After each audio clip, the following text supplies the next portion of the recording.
Hello there, and welcome again to Renewed Faith Devotions as we reflect on the great influences of the faith. Today we wrap up our look at the life and character of St. Mark. And from Mark's Gospel, chapter 8, I read, "In those days, the multitude being very great and having nothing to eat, Jesus called his disciples to him and said to them, I have compassion on the multitude, because they have now continued with me 3 days and have nothing to eat. And if I send them away to their own houses, they will faint on the way, for some of them have come from afar." Then his disciples answered him, "How can one satisfy these people with bread here in the wilderness?" He asked them, "How many loaves do you have?" And they said, 7. So he commanded the multitude to sit down on the ground. And he took the 7 loaves and gave thanks, broke them and gave them to his disciples to set before them. And they set them before the multitude. They also had a few small fish, and having blessed them, he said to set them also before them. So they ate and were filled. And they took up 7 large baskets of leftover fragments. Now those who had eaten were about 4,000.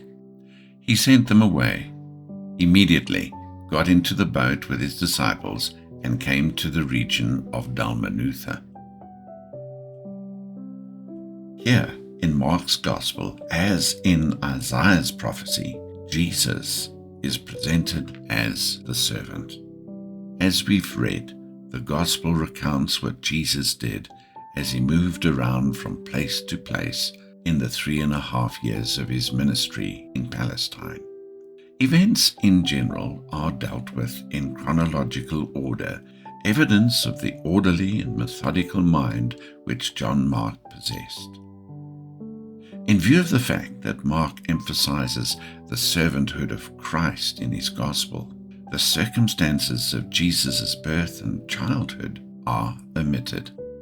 He opens with an account of the ministry of John the Baptist, and he moves briskly through the events of Christ's baptism to come to grips with the main purpose of his writing, an account of the public ministry of Jesus.